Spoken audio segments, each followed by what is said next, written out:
Good afternoon, ladies and gentlemen, all distinguished guests.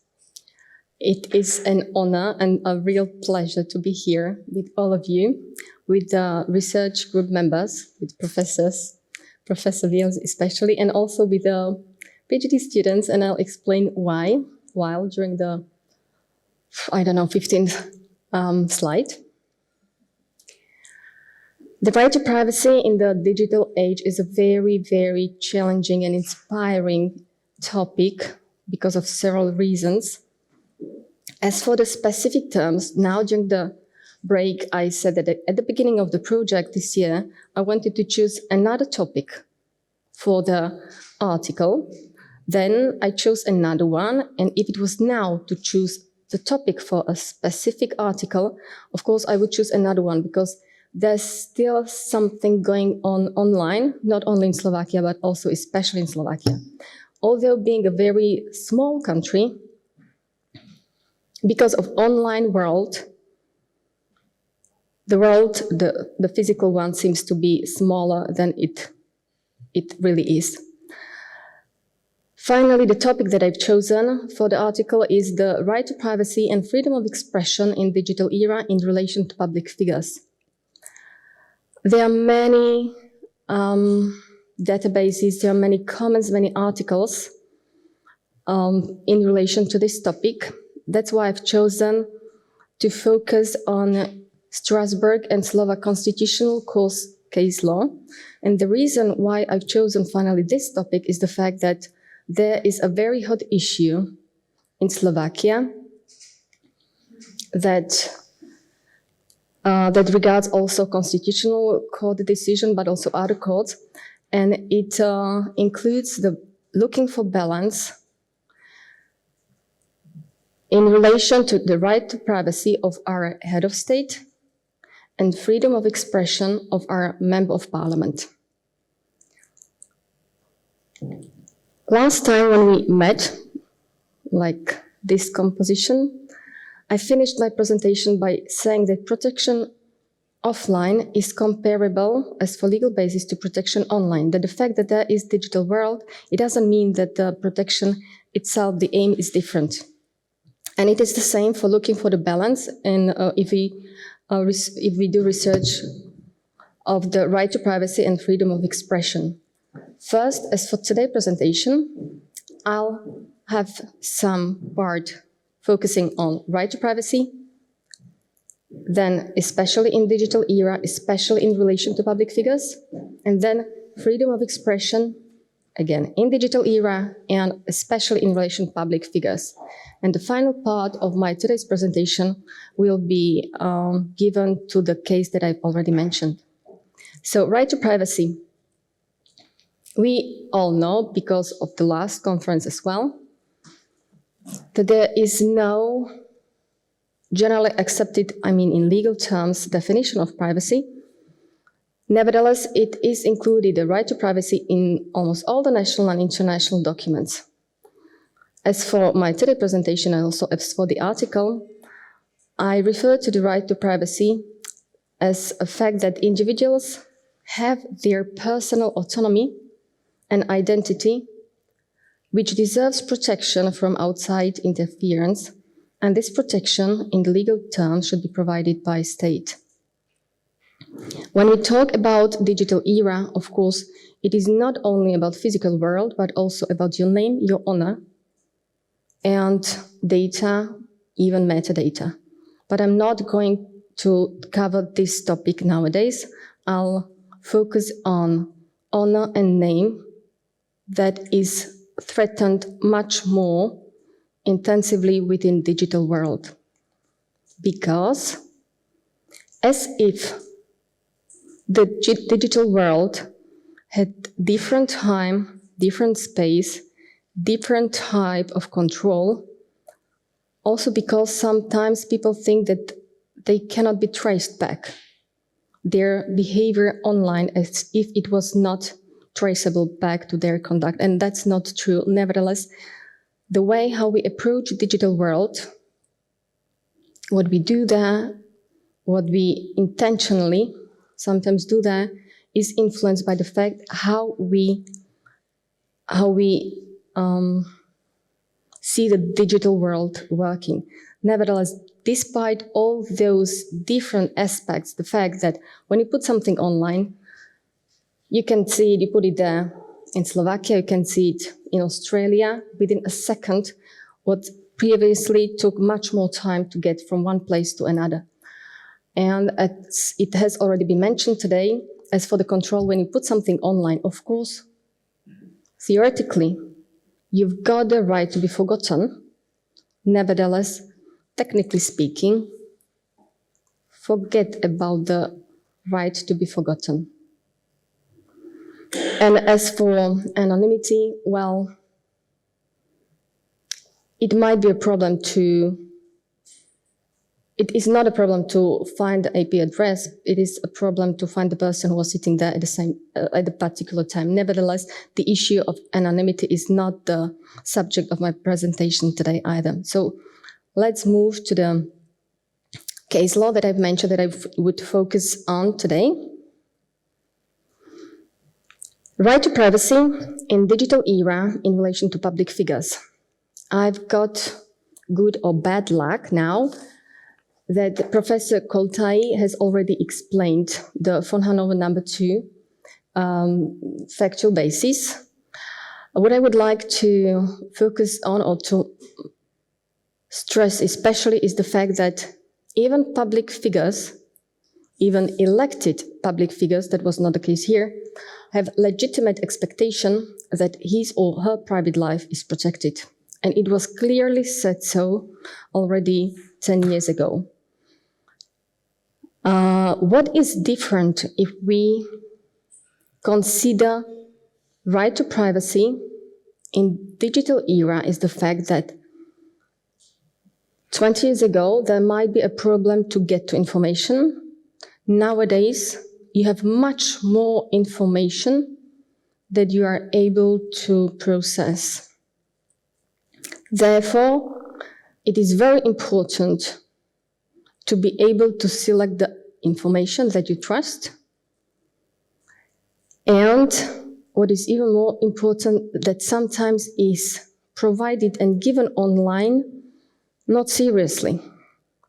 Therefore, in the case law of the European Court of Human Rights, there are several concepts that have already been elaborated. The first one is the issue of seriousness. It means that not everything that you find online is provided there with a serious intent to be published and forward further. That was especially elaborated in the British case Tamis. And second, there is a so-called reasonable reader concept.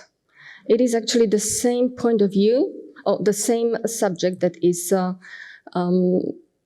concept that is elaborated within the court case law, nevertheless from the point of view of the reader. It means that the Portuguese case that what do you expect the reader to do with the information? Do you take it seriously?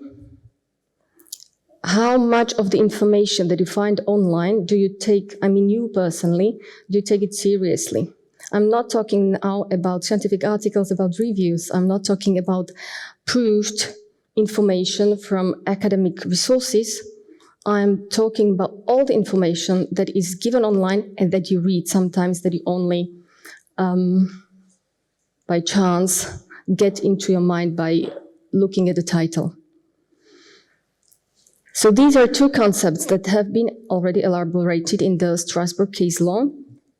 And especially in relation to public figures, then there's another issue that has already been discussed. And it is the fact that even if you don't take all the information seriously, even if you think about reasonable reader concept, there are some issues that are not acceptable, not even to public figures, not even to elected public figures. And that is the issue of toleration, of being publicly accused of violent criminal acts, without such statements being supported by facts. And that's very important Iceland case that was decided by Strasbourg. So that was the part of the right to privacy. Now, moving to the part of freedom of expression. If you aim to compare the importance of rights, right to privacy and right to freedom of expression, there is always human dignity and person involved. These are human rights, fundamental rights. And there is also, in both of these rights, personal development included. Nevertheless, while the freedom of expression is protected, there is also society development factor included. It means that, as we all know, freedom of expression, especially by media, is important because of democracy protection. Freedom of expression, as for the convention, is very special. I've included some specific information within the presentation because there are also duties and obligations within text included. And what will be stressed later as well, all types of information, even if you don't like the information, and any form of providing information is protected by the convention.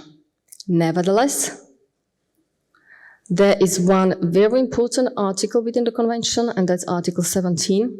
Sometimes, if you think that you realize your freedom of expression, there might be a question whether you don't abuse the right that you are given as a human being. And it is especially freedom of expression within Article 10 protection that is then as a balance with Article 17, and especially freedom of expression has sometimes already been discussed and decided by the court that this has been an example of abuse of rights.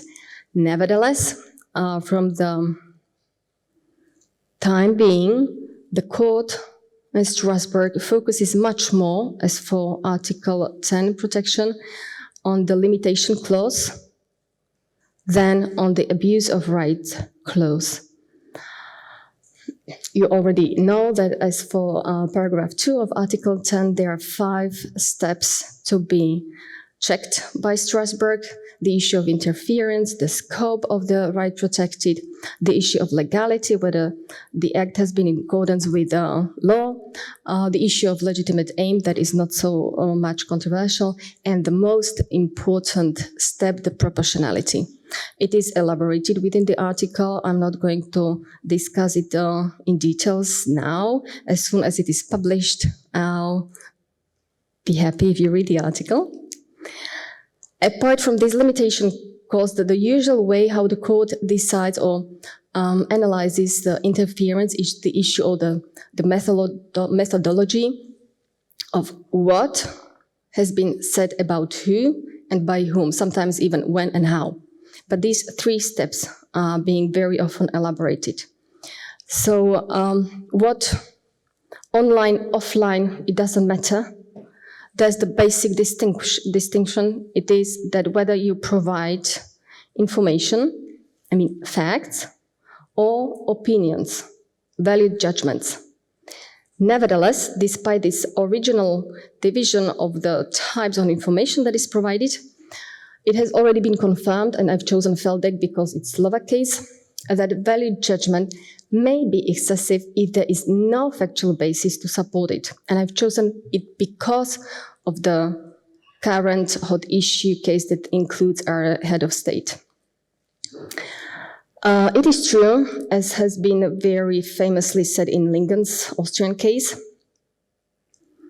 the limits of acceptable criticisms are accordingly wider as regards a politician as such than as regards a private individual. Unlike the latter, the former inevitably and knowingly lays himself open to close scrutiny of his every word and deed by both journalists and the public at large, and he must consequently display a greater degree of tolerance. This is quite an old case. So afterwards, there have been many questions. And is there or is there not any limit for that greater degree of tolerance. I'll elaborate it especially in relation to the Slovak case. Now, about who? Originally, in Slovakia, there have been several even constitutional court cases when the honor of public figures, especially elected public figures, was put on such a high level that as if no criticism was allowed.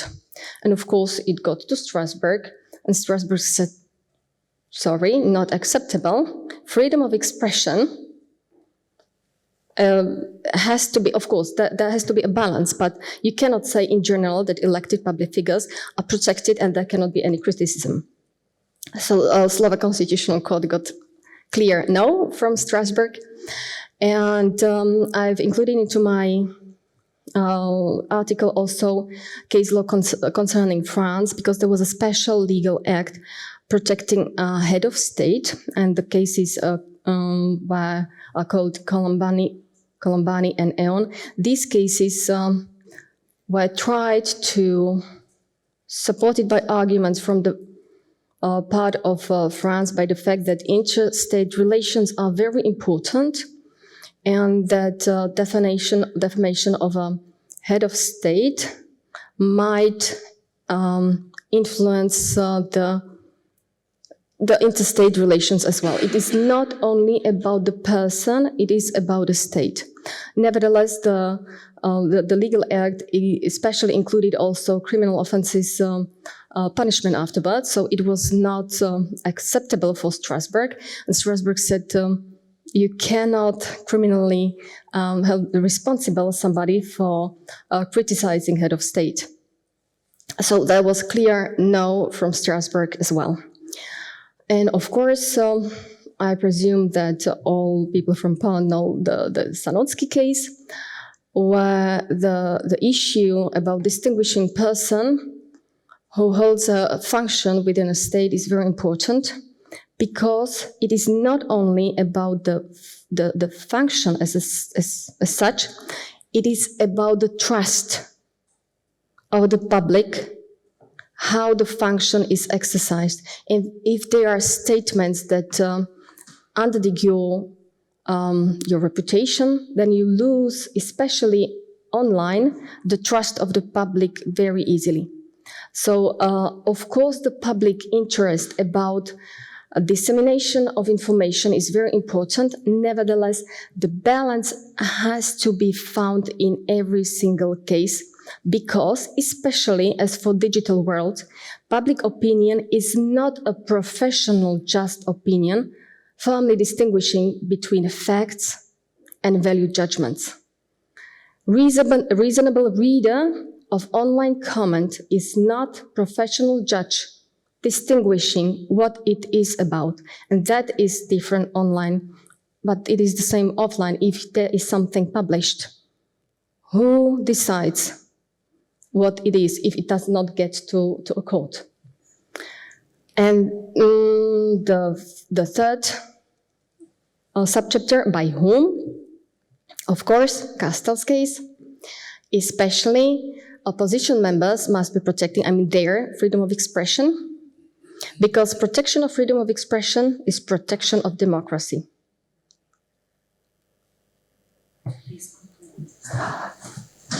And I said during the break that I would be so, why is Dusan? You were right.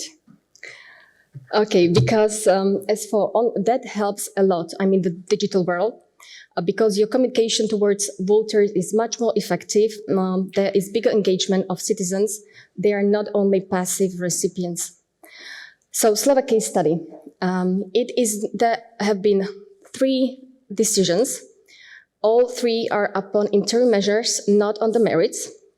It is not about the freedom to hold opinion, but to impart information and ideas. The district court, regional court, and constitutional court. And what was first the who, as I've already mentioned, just to make it short, our opposition member of the parliament, who is very active online. He used to have his Facebook, and he provided stages there with followers of almost 200,000. So for Slovakia, with 5 million people, that's quite a lot. Against whom? Head of state, our Slovak president. And what has actually happened? It started at the end of last year when a bilateral treaty between Slovakia and US was being negotiated. And the second phase started then after Russian invasion. I would like to thank PhD student. I had a presentation lecture last week because I translated some of the statutes, and I realized that only the translation into English as if softened the way how it might be perceived by others. So what was offending in Slovak actually did not sound so in English, and I really loved your comment when you said, well, it's quite normal in Poland, which is like, all right. So I thought about what to focus on today. So thank you very much. And what I would like to point out is the fact that it is not, of course, about the language, because even offensive language is protected by Article 10.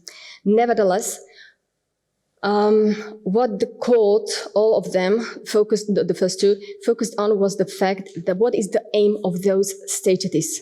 And it was to evoke and incite strong negative emotions, and rational argumentation was largely absent. What the Member of Parliament said, I've chosen two statutes, he actually accused the President of particularly serious crimes like treason. That's the only crime that the President might be held responsible for in Slovakia. And the defendant efforts were to evoke strong negative emotions. There's the quotation. Because of lack of time, I'm not going to read it all, but the court said that that was the reason why to give the interim measures decision, because there was the imminent danger of threat for president. That was later proved also by the within the consequences, because people started to come in front of her personal house to threaten her there. And even there was, during one public celebration, 1st May celebration, where there were many people, and the Member of Parliament really incited the crowd to act. So that was not possible to be protected anymore, just to make it short. And exaggerated vocabulary and provoking expressions were not decisive. Systematic, long-term and focused verbal and hate-inciting attacks are not protected by the freedom of expression. Offline, online, doesn't matter. Even though public figures are expected to endure a higher level of criticism because of importance of public interest, they are not obliged to endure speech that might be considered rather abuse of right than exercise of the freedom of expression. So my question was whether, if that case got to Strasbourg, what the decision of Strasbourg would have been. So I think that the Strasbourg would have agreed with the decision of the courts. Thank you very much. If there are any questions or comments, I'll be happy to answer and listen to them. Thank you.